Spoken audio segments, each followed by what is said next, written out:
नव वर्ष पर लाली बिटिया की शादी को लेकर जहां घर परिवार के सदस्यों ने शादी की सभी तैयारियां लगभग पूरी कर ली थी। घर में खुशियों का माहौल था। वहीं बुधवार की दोपहर बाद अचानक घर में आग लग जाने के कारण सब कुछ जलकर राख हो गया। 70,000 नकदी सहित लगभग 2 लाख की संपत्ति जलकर राख हो गई। इस घटना ने शादी की सारी खुशियां गम में तब्दील कर दिया। एक गरीब आदमी को बिटिया की शादी के लिए कितनी जद्दोजहद करनी पड़ती है, सहज एक अंदाजा लगाया जा सकता। घटना नाथनगर थाना क्षेत्र के पुरानीसराय गांव की है। नित्यानंद मंडल, जोगेंद्र मंडल और अमित कुमार के घर में आग लगी थी। तीनों का घर सटा हुआ था। पीड़िता शांति देवी ने बताया कि बीमार रहने के कारण हम घर में सोए हुए थे। आग की लपटें जब तेज हुई तो हमको जानकारी हुई। हम किसी तरह अपनी जान बचाए। मेरी छोटी बहन की शादी थी। लगभग सभी तैयारियां पूरी कर ली गई थी। घर में रखा लगभग 70,000 नकदी, जेवरात, शादी का जोड़ा, 2 सोफा और अनाज सहित अन्य सामान जलकर राख हो गए। इस घटना में लगभग 2 लाख का नुकसान हुआ है। वहीं पीड़ित बसंती देवी ने बताया कि आग कैसे लगा इसकी जानकारी नहीं है। अगर हम लोग सामान निकालने के चक्कर में रहते तो बाल बच्चे भी जल जाते। दमकल गाड़ी और ग्रामीणों की मदद से आग को बुझाया गया है। अगर हम लोग सामान निकालने के चक्कर में रहते तो बाल बच्चे भी जल जाते। हुआ है आग लग गया। हम तो घरे में सोए हुए थे। खूब ज्यादा आग लग गया तो हमको मालूम पड़ा कि आग लग गया। बीमार नहीं था। हम बीमार थे तो हम सामान कुछ घर से नहीं निकाल पाए। शादी का घर था, 50, 60, 70 हजार बक्सों में पैसा था और सामान का सब खरीदारी कर लिए थे शादी का। किसका शादी था? मेरी बहन का शादी था। बहन का? हाँ। कब था? यही 10 दिन पहले शादी होगा। 10 दिन बाद? हाँ। कैसे आग लगा? कैसे आग हम सोए हुए थे, हमको मालूम ना है कैसे आग लगा। कैसे आग लगले? फिर भी कैसे? शॉर्ट सर्किट मतलब बिजली रो तार से या फिर खाना उना बनी तो खाना तो बने नहीं, कुछ नहीं ले, उन्हें बाहर से लगलो आगी। नहीं देखना चिकनो लगले नहीं लगले तब बच्चा ले भागले नहीं तो सब मरी जीती। यही में आग लग गया है। कैसे? घर में नहीं थे। बस का में पूरा सामान था। 50, 60 और शादी होने वाला था जनवरी में 5 तारीख को। पूरा जल गया। क्या सब नुकसान हुआ? शादी का पूरा सामान था, पलंग, कुर्सी, टेबुल, पूरा सामान टोटल। कपड़ा उपड़ा था, जेवर सब था। पैसा भी था 70,000। 5 तारीख। कितने बजे आग लगा था ये? 2 बजे। आज कौन सा गांव है? पुरानीसराय। लगभग कितना का नुकसान हुआ होगा? लगभग 3 लाख का। क्रिसमस का त्योहार शहर के सभी गिरजाघरों में धूमधाम मनाया जा रहा है। इस क्रिसमस के त्योहार को बड़ा दिन के नाम से भी जाना जाता है। आज के दिन सुबह से ही विभिन्न चर्चों में प्रार्थना सभा का आयोजन किया गया, जिसमें बड़ी संख्या में श्रद्धालुओं ने भाग लिया और प्रभु यीशु को याद किया। वहीं ईसाई धर्म के लोगों के लिए ये सबसे महत्वपूर्ण दिन माना जाता है। इस दिन ईसाई धर्मावलंबियों के लोगों ने बड़ी संख्या में चर्च पहुंचकर कैंडल जलाया और प्रभु यीशु को याद करते हुए देश और समाज में सुख, समृद्धि, शांति और सद्भाव बनाए रखने के लिए प्रार्थना किया। वहीं घंटाघर अवस्थित चर्च, कचहरी चौक अवस्थित चर्च और साहेबगंज अवस्थित चर्च के अलावे सभी चर्च में धूमधाम से यह पर्व मनाया गया, जहां सैकड़ों की संख्या में लोग गिरजाघर पहुंचे और कैंडल जलाकर प्रार्थना की। आज हम ईसाई लोगों के लिए क्रिसमस है, इसको हम लोग बड़ा दिन के रूप में जानते हैं और लोग बड़ा दिन करके क्रिसमस को जाना जाता है। क्रिसमस पूरे विश्व के लिए शांति का, आनंद का, भाईचारा का त्योहार है।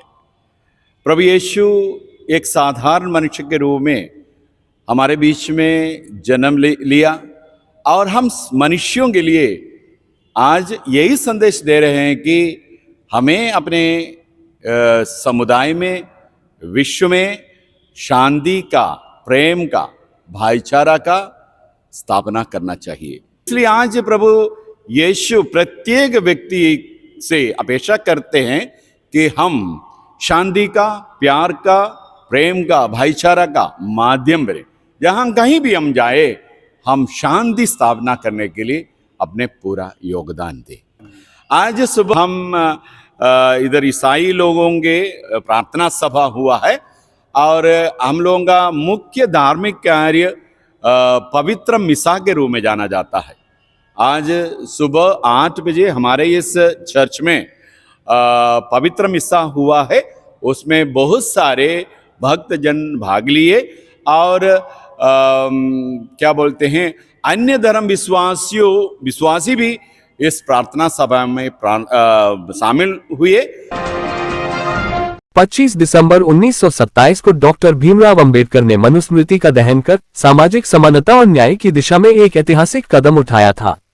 वही इस दिवस को मनुस्मृति दहन दिवस के रूप में मनाया जाता है। इस मौके पर आज बहुजन संगठनों द्वारा भागलपुर स्टेशन चौक पर डॉक्टर अंबेडकर की प्रतिमा के समक्ष मनुस्मृति की छायाप्रति का प्रतीकात्मक दहन किया गया। बता दें कि संगठन के सदस्यों ने केंद्र सरकार की नीतियों और निर्णयों की आलोचना की, जिसमें उन्होंने आरोप लगाया कि मौजूदा सरकार मनुस्मृति को पुनर्स्थापित करने का प्रयास कर रही है और सभा में इन नीतियों और तथाकथित काले कानूनों के विरोध में विचार व्यक्त किए गए। वहीं इस कार्यक्रम के माध्यम से सामाजिक समानता और लोकतांत्रिक मूल्यों को बनाए रखने का संकल्प लिया गया। इस कार्यक्रम में बड़ी संख्या में लोग शामिल हुए और डॉक्टर अंबेडकर के विचारों को आगे बढ़ाने पर जोर दिया। आज बाबा साहब आज ही के दिन 25 दिसंबर 1927 को बाबा साहब ने मनुस्मृति का दहन किया था। वो ये आज इनका 97वां साल है। लगभग 100 साल होने पर है इस मनुस्मृति को हम लोग कायम रखने के लिए, बाबा साहब के कारवां को आगे बढ़ाने के लिए आज हम लोग बहुजन समाज के तमाम लोग और तमाम संगठन के लोग उसके दहन कर रहे हैं। ऐसा था कि आज से 3,500 वर्ष पूर्व पहले मनुवादियों के द्वारा हमारे दलितों को पढ़ने का अधिकार नहीं था। भागलपुर के खलीफाबाग चौक के समीप खरमंचक में रेड टेप के आउटलेट का भव्य उद्घाटन आउटलेट के प्रोप्राइटर राजन गुप्ता और राजकुमार गुप्ता की मां आशा देवी गुप्ता ने रिबन काटकर और दीप जलाकर किया। उद्घाटन के दौरान भागलपुर सांसद अजय मंडल, भागलपुर की पूर्व उप महापौर सह भाजपा नेत्री डॉक्टर प्रीति शेखर, लोजपा नेता विजय यादव, हरिओम ज्वेलर्स के प्रोप्राइटर हरिओम वर्मा सहित बड़ी संख्या में अतिथि और ग्राहक मौजूद थे। स्मार्ट सिटी में पहली बार एक ही छत के नीचे काफी किफायती दाम में सभी सीजन में पहने जाने वाले आकर्षक और ब्रांडेड कपड़े, जूता, चप्पल, स्वेटर और कई तरह के पहनावे के सामान मिलने से महिलाओं, पुरुषों, युवक और युवतियों की भारी भीड़ रेड टेप के नए आउटलेट पर देखने को मिल रही है। शोरूम के उद्घाटन के दौरान सभी सामानों पर 70% की छूट दिए जाने से खरीदारी करने आउटलेट पर लोगों की भारी भीड़ उमड़ रही है। खरीदारी करने रेड टेप के नए आउटलेट पहुंचे लोग एक ही छत के नीचे सभी तरह के ब्रांडेड परिधान बजट के अनुसार पाए जाने से काफी उत्साहित दिखे। लोगों ने कहा कि भागलपुर में पहली बार इस तरह के आउटलेट का उद्घाटन हुआ है, जिसमें हर एक वर्ग के लोगों का ख्याल रखा गया है। रेड टेप एक कंपनी जो है, इन्होंने भागलपुर में अपने प्रोडक्ट का मॉल खोल करके जूता हो, कपड़ा हो, दोनों चीज का जो अभी के समय में नौजवानों को, आम जनता को जिस चीज की जरूरत है और भी ठंडी के मौसम में सस्ते रेट में हम आकर के देखे जो करीब 70% यानी कि डिस्काउंट दे करके लोगों को सामान देने का काम कर रहे हैं। ये बहुत अच्छा ही है।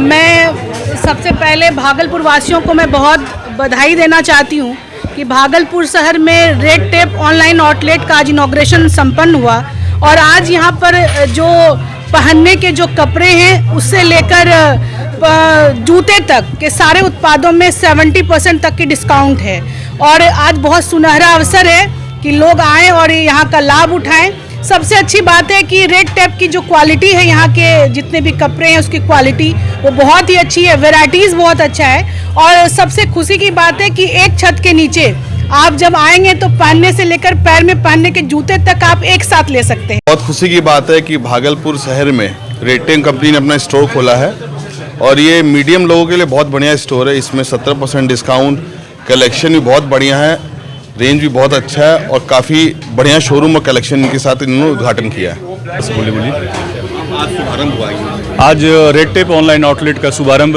भागलपुर में हुआ है और सारे शहरवासियों से आवेदन है कि कम से कम एक बार जरूर विजिट करें, एक बार आए हमारे शॉप में। क्या कुछ खास है अभी, क्या होगा? हमारे क्या कि एक ही मतलब स्टोर में सारा रेंज है, जूते से लेके चप्पल है, सॉक्स है, बेल्ट है, पर्स है, कैप है, सारा रेंज है। ग्राहकों को क्या सुविधा मिलेगी? ग्राहकों के लिए 70% का छूट है, सभी प्रोडक्ट अप टू 70। सैंडेस कंपाउंड में चल रहे 3 दिवसीय खेल प्रतियोगिता का आज समापन हो गया। कार्यक्रम के मुख्य अतिथि डॉक्टर असफाक करीम पूर्व राज्यसभा सांसद ने बताया कि शिक्षा के साथ साथ खेल को मुख्यमंत्री नीतीश कुमार आगे बढ़ा रहे हैं। मेडल लाओ नौकरी पाओ, इसी को ध्यान में रखकर यह खेल प्रतियोगिता का आयोजन किया गया। इस दौरान कई खिलाड़ियों को मेडल से सम्मानित भी किया गया।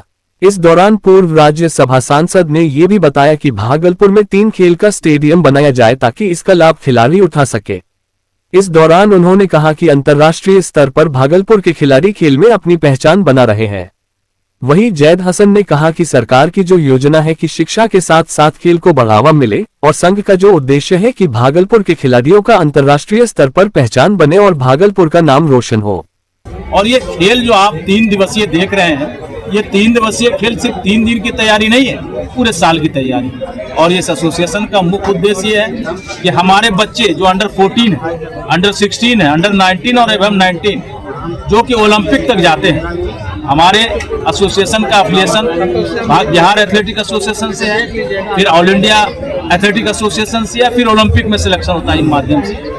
तो ये सभी बच्चे जब इलाके के, पूरे भागलपुर जिला के ग्रामीण क्षेत्र के जो पिछड़े हुए हैं, जो वंचित है, जिनको आर्थिक रूप से संपन्नता नहीं है, गरीब के बच्चे हैं, सभी लोगों को एक प्लेटफॉर्म उपलब्ध कराना है और उनको एक जगह देना है। और इस एक्सपोजर से और इस प्रयास से हमें सफलता भी मिली है। हमारे बच्चे दिव्यांश ने ऑल इंडिया में गोल्ड मेडल लिया है।